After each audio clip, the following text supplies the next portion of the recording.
तो इस एपिसोड के शुरुआत में हम देखते हैं फैंटम फॉक्स एमसी से बोल रही होती है, हे मिस्टर मो, तुम काफी दिन से मेरे साथ यहीं पर हो, क्या तुम्हें डर नहीं है कि अगर तुम बाहर नहीं गए तो तुम्हारी पार्टनर कुछ गलत समझ लेगी। एमसी बोलता है, तुम्हें इसके बारे में चिंता करने की जरूरत नहीं है, यहाँ का टाइमलाइन बाहर के वर्ल्ड से अलग है। यहाँ जब 3 दिन बीतता है तो बाहर केवल 6 घंटे ही बीते होते हैं। चलो अब जल्दी से किसी टेक्निक के बारे में सोचो जिसका मैं यूज कर सकता हूँ। मैं अब यहाँ पर रात को आऊंगा और मैं तुम्हारे लिए खाना तभी लेकर आऊंगा जब तुम मुझे किसी टेक्निक को सिखाओगे, क्योंकि यहाँ पर तुम्हारे खाने के लिए कुछ भी नहीं मिलने वाला। ये सुन के फैंटम फॉक्स चिल्लाते हुए बोलता है, तुम क्या बात कर रहे हो, अभी रियल वर्ल्ड में रात होने में काफी समय बचा हुआ है। अगर इस हिसाब से देखा जाए तो तुम्हारे वापस आने तक यहाँ पर 7-8 दिन बीत जाएंगे। इसका मतलब मुझे 7-8 दिन तक भूखा रहना पड़ेगा। एमसी बोलता है, हो सकता है कि मैं किसी मुसीबत में पड़ जाऊं और रात को ना आ पाऊं, तो तुम्हें हाफ मंथ तक भूखा रहना पड़ेगा। और क्योंकि मैं ज्यादा स्ट्रोंग नहीं हूँ तो हो सकता है मैं किसी बंदे द्वारा मारा जाऊं, तो तुम्हें बस यहाँ पर अपने मरने का इंतजार करना पड़ेगा। लेकिन अगर तुम मुझे कोई टेक्निक दे देते हो तो मैं शायद कुछ कर पाऊं। वैसे भी वो मैं नहीं हूँ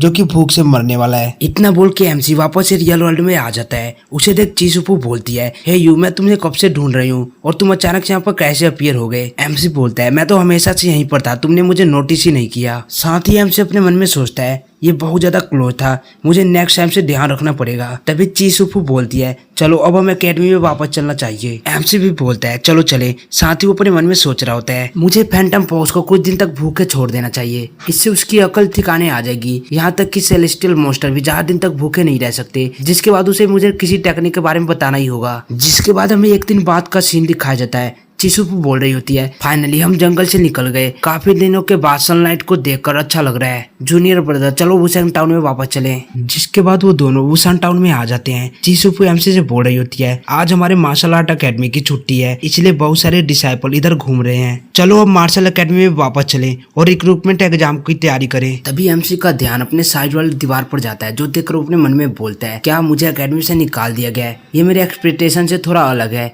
लेकिन ये ज्यादा बड़ी प्रॉब्लम नहीं है। तभी चीसुपू बोलती है, आखिरकार ये क्या है? और वो तेजी से जाके एक पर्चे को लेकर चिल्लाते हुए बोलती है, मार्शल आर्ट एकेडमी इतनी स्ट्रिक्ट कब से हो गई? मैं 1 महीने से एकेडमी में नहीं आई और उन्होंने जूनियर ब्रदर मोजेंग को एकेडमी से बाहर निकाल दिया। ये सुन के आसपास के बंदे बात करने लगते हैं, आखिरकार वो मोजेंग कौन है? वो बहुत अनलकी है, मैंने सुना है कि उसे एकेडमी से निकाल दिया गया है क्योंकि उसने किसी को नाराज किया है। दूसरा वाला पूछता है, उसने किसको नाराज किया है? वो बोलता है लिंगुए को। ये सब सुन के एमसी की भी फटने लग जाती है। तभी चीसुपू एमसी का पकड़ के उसे ले जाते हुए बोलती है, तुम्हारे जैसा जीनियस इस जगह पर अपने 1 साल कैसे बर्बाद कर सकता है? मैं इस बात को एग्री नहीं करती, मैं उनसे बात करूंगी, चलो मेरे साथ। एमसी बोलता है, अच्छा ठीक है, लगता है मेरे पास कोई दूसरा रास्ता नहीं है, मुझे तुम्हारे साथ जाना ही होगा। साथ ही वो अपने मन में सोचता है, ये स्टूपिड गर्ल मेरे लिए बहुत ज्यादा परेशान हो रही है। तभी उनके सामने एक बंदा आके बोलता है, वेट जूनियर सिस्टर। उन्हें देख चीसुपू बोलती है, लिंगुए और ली चैंगक्योंग, तुम यहाँ पर क्या कर रहे हो? चैंगक्योंग देखता है कि चीसुपू ने एमसी का हाथ पकड़ा है, जो देखकर वो दांत पिसते हुए बोलता है, जूनियर सिस्टर तुम।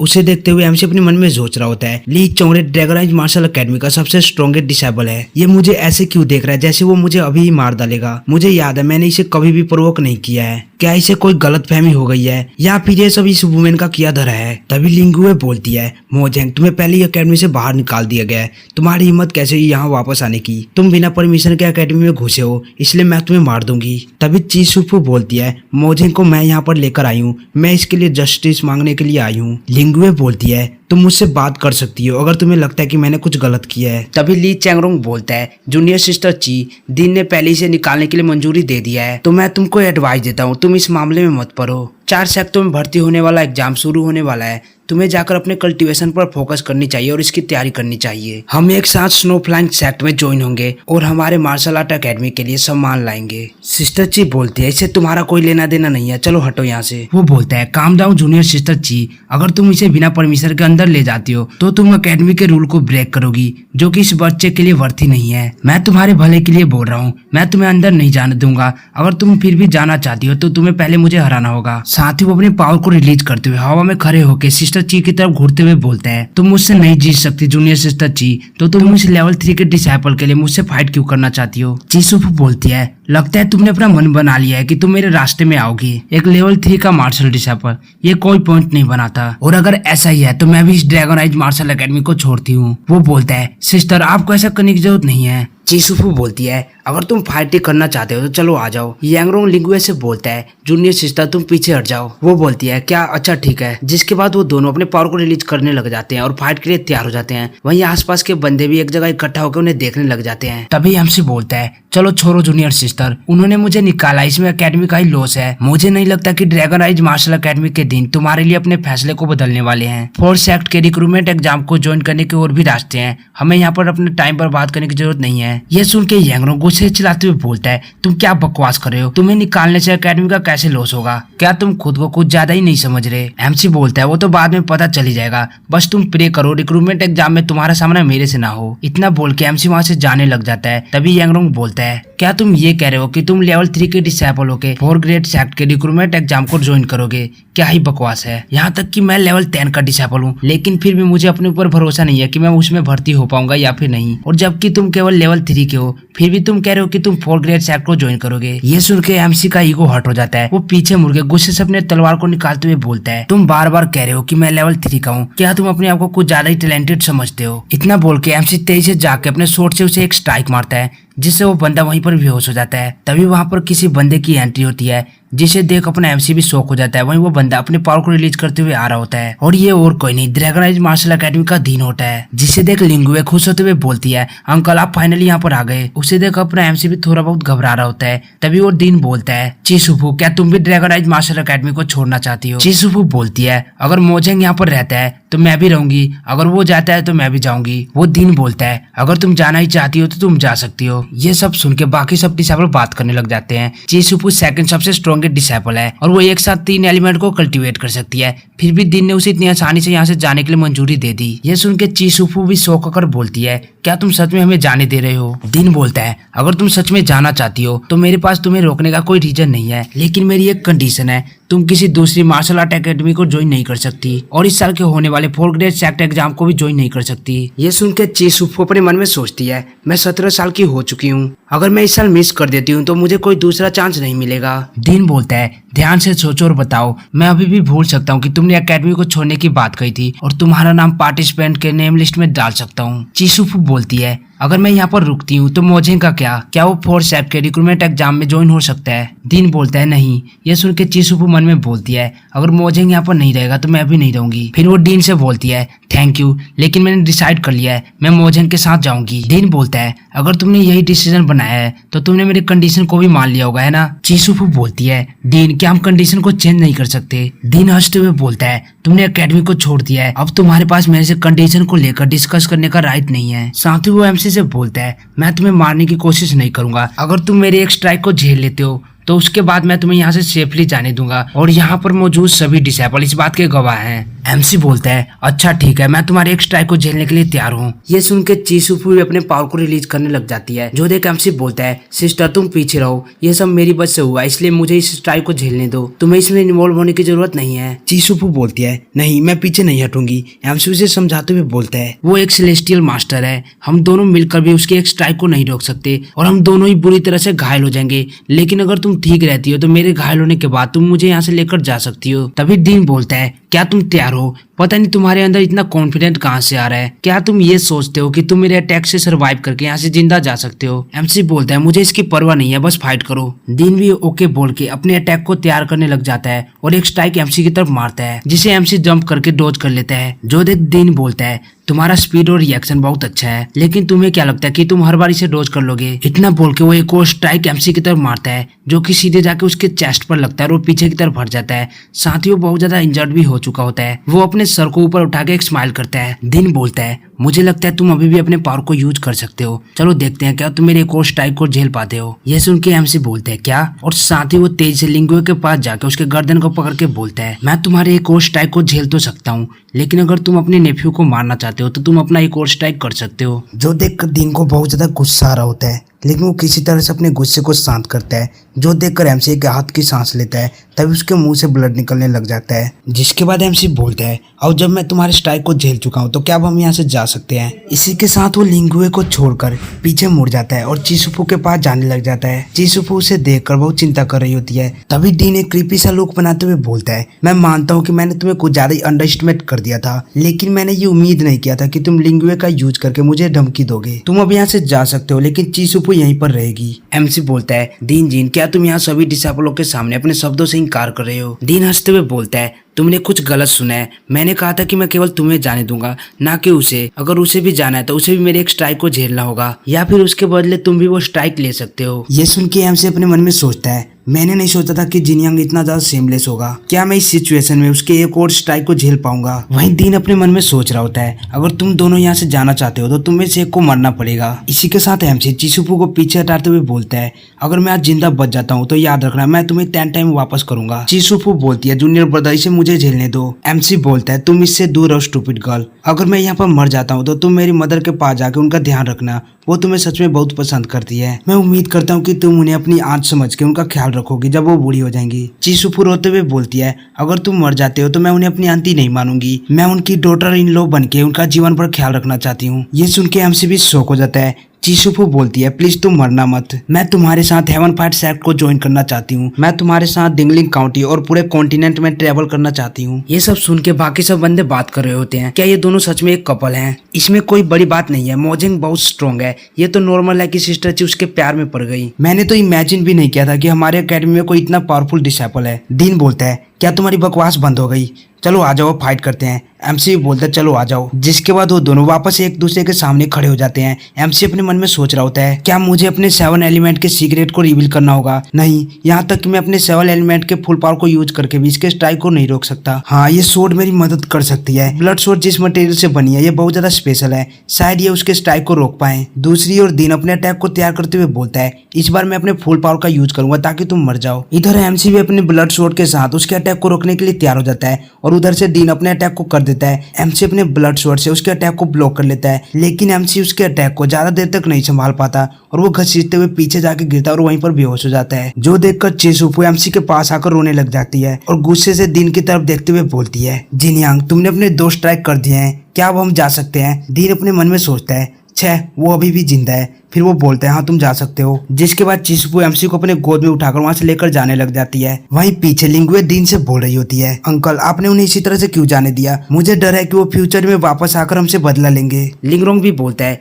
जूनियर सिस्टर सही कह रही है, जब वो एक सेलेस्टियल मास्टर बन जाएंगे तो वो वापस आकर हमसे बदला लेंगे। डीन बोलता है, तुम चिंता मत करो, वो एक सेलेस्टियल मास्टर नहीं बन सकते। तुम जानना चाहते हो उनके पास इतना टैलेंट होने के बाद भी मैं ज्यादा चिंतित क्यों नहीं हूँ? लिंगुए बोलती है, हम मोजिंग की बात नहीं कर रहे, हम सिस्टर ची की बात कर रहे हैं जो कि बहुत ज्यादा टैलेंटेड है, साथ ही वो 3 एलिमेंट को कल्टीवेट करती है। लेकिन फिर भी मैंने देखा है आप ब्रदर ली के जितना उसकी परवाह नहीं करते। दिन बोलता है, तुम सही कह रहे हो, लेकिन जो वो एलिमेंट को कल्टीवेट कर रही है वो फायर, अर्थ और वाटर है। फायर और वाटर पूरी तरह से एक दूसरे के विपरीत होते हैं। इन दोनों का यूज करके बॉडी में स्पिरिट रूट को डेवलप करना बहुत ज्यादा मुश्किल है, और अगर वो जबरदस्ती करने की कोशिश करेगी तो उसकी बॉडी एक्सप्लोड हो जाएगी, जिससे उसकी मौत हो जाएगी। लिंगुए बोलती है, क्या सच में ऐसा है? डीन बोलता है, तुम अभी तक उस स्टेज पर नहीं गए हो इसलिए तुम इसको नहीं समझोगे। चिसुफू के पास अभी भी अर्थ एलिमेंट है, तो शायद वो अपने अर्थ एलिमेंट से इनको बैलेंस कर सकती है, जिससे वो शायद सक्सेस हो सकती है। लेकिन बात की जाए मोजिंग की तो वो केवल फायर एंड वाटर को ही कल्टीवेट करता है, उसके लिए ऐसा करना नामुमकिन है। मोजिंग इतने कम उम्र में ही इस स्टेज पर पहुंच चुका है, सच में मानना पड़ेगा वो बहुत ज्यादा टैलेंटेड है। लेकिन ये बहुत अफसोस की बात है, हजारों सालों में ऐसा कोई भी मार्शल आर्टिस्ट नहीं है जो कि फायर एंड वाटर एलिमेंट को कल्टीवेट करके स्पिरिट रूट को डेवलप कर पाया हो। लिंगुए बोलती है, मैं समझ गई, मुझे उनके बारे में चिंता करने की जरूरत नहीं है, आज नहीं तो कल मैं उन्हें सरपास कर ही दूंगी। तभी डीन बोलता है, लेकिन मोजिंग के हाथ में जो स्वॉर्ड था वो बहुत वियर्ड था, अगर मैं गलत नहीं हूँ तो जरूर वो एक मैजिक वेपन था, मुझे कोई मौका ढूंढ के उससे वो छीनना होगा। ये सुन के लिंगुए कंफ्यूज होते हुए बोलती है, क्या मैजिक वेपन? ये सुन के दिन हंसने लग जाता है। जिसके बाद हमें एक होटल का सीन दिखाया जाता है जहाँ अपने एमसी होश में आते हुए बोलता है, लकली कम से कम मैं मरा तो नहीं। जिंगयांग बस तुम वेट करो, एक बार मैं जब सेलेस्टियल मास्टर बन जाऊंगा तो मैं तुमसे अपना बदला जरूर लूंगा। तभी चिसुफू गेट खोल के आते हुए बोलती है, मोजिंग अब तुम कैसे हो? एमसी बोलता है, मैं ठीक हूँ। चिसुफू बोलती है, हिलो मत, तुम्हारे जख्म अभी भी ताजे हैं। एमसी पूछता है, मैं कितने दिन से कोमा में था और हम अभी कहाँ पर हैं? चिसुफू बताती है, तुम 12 घंटे से कोमा में थे और हम अभी बुसान टाउन के एक होटल में हैं। एमसी बोलता है, हमें जल्द से जल्द यहाँ से निकलना होगा, मुझे नहीं लगता कि वो जिनयांग हमें इतनी आसानी से जाने देगा। चिसुफू बोलती है, वो सब तो ठीक है लेकिन तुम्हारी चोट अभी भी ठीक नहीं हुए हैं। एमसी बोलता है, अरे ये तो बस एक छोटे मोटे जख्म है, तुम इसके बारे में चिंता मत करो। वहीं चिसुफू एमसी के कुछ ज्यादा ही करीब आ चुकी होती है और वो ब्लश कर रही होती है। तभी एमसी बोलता है, बाय द वे तुम्हारा वो अगली सा हेयर बैंड कहाँ पर है? चिसुफू ब्लश करते हुए बोलती है, इससे तुम्हारा कोई मतलब नहीं होना चाहिए और तुम मेरे इतने ज्यादा क्लोज क्यों आ रहे हो? मैं कपड़े चेंज करने जा रही हूँ। एमसी बोलता है, ओके ठीक है। जिसके बाद चीसुफू अपने कपड़े चेंज कर लेती है। वो एमसी से पूछती है मैं कैसी लग रही हूँ। एमसी बोलता है अच्छी दिख रही हो, तो क्या अब हम चल सकते हैं। जिसके बाद वो एमसी को लेकर वहाँ से जाने लग जाती है। थोड़ी देर बाद एमसी उससे पूछता है जंगल और कितना ज्यादा दूर है। चीसुफू बताती है बस हम पहुंचने ही वाले हैं, हम लगभग सिटी से बाहर आ चुके हैं। कुछ समय बाद वो जंगल के एंट्रेंस पर आ जाते हैं। चीसुफू से बोलती है हम जंगल के एंट्रेंस पर आ चुके हैं, हमें थोड़ी देर यहाँ पर रेस्ट कर लेना चाहिए। जिसके बाद हमें वुसान टाउन के उसी होटल का सीन दिखाया जाता है जहाँ पर एमसी रुके हुए थे। वहीं छत पर हम एक मास्क वाले बंदे को देखते हैं जो कि और कोई नहीं, ये मार्शल एकेडमी का डीन है। वो बोल रहा होता है तुम इतने ज्यादा इंजर्ड होने के बाद भी तुम यहाँ से भागने में कामयाब हो गए। तुम्हारे जैसा एक छोटा सा मार्शल डिसेबल उस जैसे मैजिक वेपन को यूज करना डिजर्व नहीं करता, वो मेरा है। जिसके बाद हम एमसी को देखते हैं, वो चीसुफू से बोल रहा होता है तुम मेरे बारे में चिंता मत करो, हमने सभी रास्ते पर अपने निशान छोड़ दिए हैं। अगर जिनयांग सच में हमें मारना चाहता है तो उसे पहले हमें ढूंढना होगा। लेकिन चीसुफू अभी भी एमसी की चिंता कर रही होती है और वो जाकर एमसी के घाव को टच करती है। एमसी उसके हाथ को पकड़ लेता है, जो देखकर चीसुफू ब्लश करने लग जाती है। अपने एमसी उससे बोलता है जल्दी करो और जाकर मेरी मदर को स्टोन केव से लेकर आओ, अभी यही एक रास्ता है जिससे कि हम सर्वाइव कर सकते हैं। चीसुफू रोते हुए बोलती है नहीं, मैं तुम्हें यहाँ पर छोड़कर नहीं जाऊंगी। एमसी उसे समझाते हुए बोलता है हमारे पास कोई दूसरा रास्ता नहीं है, मैं और नहीं चल सकता। अगर हम इसी तरह से चलते रहे तो मेरी ब्लीडिंग की वजह से मैं स्टोन केव तक पहुंचने से पहले ही मारा जाऊंगा। चीसुफू बोलती है लेकिन तुम्हारा क्या होगा। एमसी बोलता है तुम मेरे बारे में चिंता मत करो, तुम जाओ। चीसुफू बोलती है मुझे स्टोन केव तक जाकर आने में 2 दिन लग जाएंगे, तब तक तुम्हारा क्या होगा। एमसी बोलता है तुम मेरे बारे में चिंता मत करो, मेरे पास कुछ अपने सीक्रेट हैं, बस तुम अपना ख्याल रखना। चीसुफू बोलती है मोजेंग तुम अपना ख्याल रखना, मैं बहुत जल्दी आंटी को लेकर यहाँ वापस आ जाऊंगी। एमसी बोलते हैं अच्छा ठीक है तुम जाओ। जिसके बाद चीसुफू वहाँ से चली जाती है और एमसी अपने स्वॉर्ड वर्ल्ड में आ जाता है। उसे देख फैंटम फॉक्स उससे पूछता है लिटिल बॉय आखिरकार तुम्हें क्या हुआ है, तुम इतने ज्यादा इंजर्ड कैसे हो गए। एमसी बोलता है मेरे पास तुमसे बात करने का समय नहीं है, अगर मैंने जल्दी से अपने वाउंड को हील नहीं किया तो मैं मर भी सकता हूँ। फैंटम फॉक्स उससे बोलता है तुम हमेशा कूल और स्ट्रॉन्ग बनने की कोशिश करते हो, तुम्हारी इतनी बुरी हालत किसने कर दी। एमसी उसकी बातों को इग्नोर करके ब्लड रिवर की तरफ बढ़ता जा रहा होता है, जो देखकर फैंटम फॉक्स अपने मन में बोलता है आखिरकार ये क्या करने की कोशिश कर रहा है। इसी के साथ एमसी सीधे जाकर ब्लड रिवर में कूद जाता है, जो देखकर फैंटम फॉक्स बहुत ज्यादा शॉक हो जाता है। एमसी बोलता है अब मुझे बहुत अच्छा फील हो रहा है। तभी फैंटम फॉक्स उससे बोलता है हे बॉय क्या तुम्हें हॉट मेल्टिंग वाटर से डर नहीं लगता। ये सुन के एमसी हैरान होकर बोलता है क्या हॉट मेल्टिंग वाटर। तभी फैंटम फॉक्स को देखकर हैरान हो जाता है। वो देखता है कि इस रिवर के वाटर के कारण एमसी के घाव ठीक हो रहे हैं। एमसी बोलता है क्या तुम ये कह रहे हो इस रेड वाटर को हॉट मेल्टिंग वाटर कहा जाता है, लेकिन ये तो मेरे घाव को हील कर रहे हैं। ये सुन के फैंटम फॉक्स शॉक होते हुए बोलता है नो वे, इसका तो कोई चांस ही नहीं है। हॉट बीटिंग वाटर अपने अंदर आने वाली किसी भी चीज को गला देता है। मैंने भी कुछ समय पहले अपने क्लो को इसके अंदर डाला था, लेकिन मैं ऑलमोस्ट मरने ही वाला था। ये बिना किसी प्रॉब्लम के इसमें कैसे नहा पा रहा है, ये तो पूरी तरह से इम्पॉसिबल है। यहाँ तक कि एशियंट क्लैन वाले बीच में नहीं नहा सकते, तो आखिरकार ये लड़का ऐसा कैसे कर पा रहा है। एमसी बोलता है तुम वहाँ पर खड़े खड़े क्या सोच रहे हो। फैंटम फॉक्स बोलता है मेरे पास तुम्हारे लिए एक न्यूज है, क्या तुम्हें कोई ट्रेजर चाहिए। क्या ट्रेजर, मुझे बताओ कहाँ पर है। फैंटम फॉक्स बोलता है इस रिवर के बॉटम में है, हमारी स्पीसीज स्ट्रॉन्ग स्पिरिचुअल पावर को सेंस कर सकती है, मैं सेंस कर पा रहा हूँ, इस रिवर के बॉटम में एक ग्रेट ट्रेजर है। एमसी बोलता है क्या इस ब्लड रिवर के अंदर, क्या तुम श्योर हो। फैंटम फॉक्स बोलता है बिल्कुल, हालांकि इस रिवर का पानी हॉट मेल्टिंग वाटर से बना है, अगर मैं इसे टच करता हूँ तो मैं तुरंत ही एक ब्लड में बदल जाऊंगा, लेकिन ये वाटर तुम्हें कोई हर्ट नहीं कर रहा, तुम कोशिश क्यों नहीं करते। अपने एमसी उसे देखते हुए बोलता है मुझे ऐसा क्यों लग रहा है कि तुम मुझे ट्रिक करने की कोशिश कर रहे हो। फैंटम फॉक्स बोलता है एक बेवकूफ ही होगा जो इस जैसे ट्रेजर को गिव अप करेगा। एमसी बोलता है तुम्हें ऐसा बोलने की जरूरत नहीं है, हालांकि ये हॉट मेल्टिंग वाटर मुझे हर्ट नहीं करता, लेकिन यहाँ पर एक स्ट्रॉन्ग पावर है जो कि मुझे रिवर के अंदर जाने से रोकता है। मैं अपने करंट के स्टेट के साथ इस रिवर के 15 मीटर अंदर तक ही जा सकता हूँ। फैंटम फॉक्स बोलता है जब सुंदर लड़कियों को बचाना होता है तो तुम सबसे पहले आगे आते हो, लेकिन अब जब हमें एक ट्रेजर को खोजना है तो तुम कह रहे हो कि इसमें बहुत ज्यादा खतरा है। तुम्हारा ये बिहेवियर मुझे बिल्कुल भी पसंद नहीं आया। एमसी बोलता है बाकी जगह की बात अलग थी,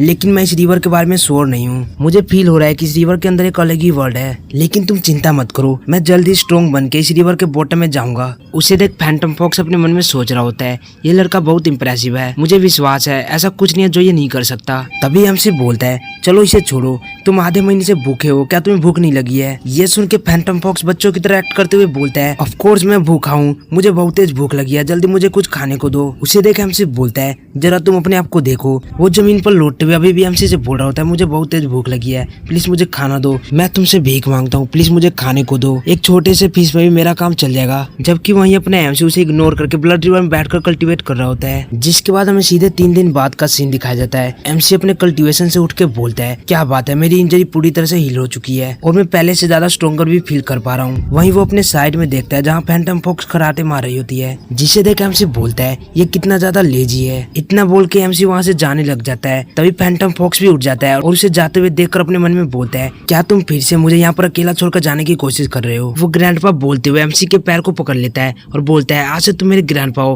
प्लीज मुझे कुछ खाने को दो, मुझे देखो मैं लगभग भूख से मरने ही वाला हूँ। पर एमसी उसे लात मार के दूर फेंक देता है और फिर उससे बोलता है, क्या तुम खाना चाहते हो? ठीक है, तो तुम मुझे एक मार्शल आर्ट स्किल दो। फैंटम फॉक्स रोते हुए बोलता है, ब्रदर मेरे पास सच में कोई स्किल नहीं है, यहाँ तक कि तुम मुझे भूख से मार भी दोगे तब भी मैं तुम्हें कोई स्किल नहीं दे पाऊंगा। एमसी बोलता है, तो तुम अभी भी प्रिटेंड करना चाहते हो? और फिर वो वहाँ से जाते हुए बोलता है, अगर तुम्हारे पास कोई मार्शल आर्ट टेक्निक नहीं है तो तुम यहाँ पर भूख से मरने का वेट करो। मैंने 3 दिन से कुछ नहीं खाया, मैं बियर क्लो को ग्रिल करने जा रहा हूँ, तुम यहाँ पर खेलते रहो। जिसके बाद वो जंप मार के नदी के दूसरी साइड आ जाता है। साथ ही वो अपने मन में सोच रहा होता है, इस स्वॉर्ड वर्ल्ड में खाना फ्रेश रहता है, मैंने जो खाना प्रिजर्व करके रखा है मैं उसे खाऊंगा। मुझे चिंता था कि ये फैंटम फॉक्स मेरे द्वारा छुपाए गए खाने को ढूंढ लेगा, लेकिन मुझे नहीं पता था कि ये लिटिल फॉक्सी से ब्लड रिवर से इतना ज्यादा डरता है। जिसके बाद वो वहाँ पर आग जला के मीट को ग्रिल करने लग जाता है। इसी के साथ वो मीट को खाते हुए बोल रहा होता है, ये कितना ज्यादा टेस्टी है। उसे खाते हुए देखकर फैंटम फॉक्स के मुंह से लार टपक रहा होता है। कुछ देर बाद एमसी बोलता है,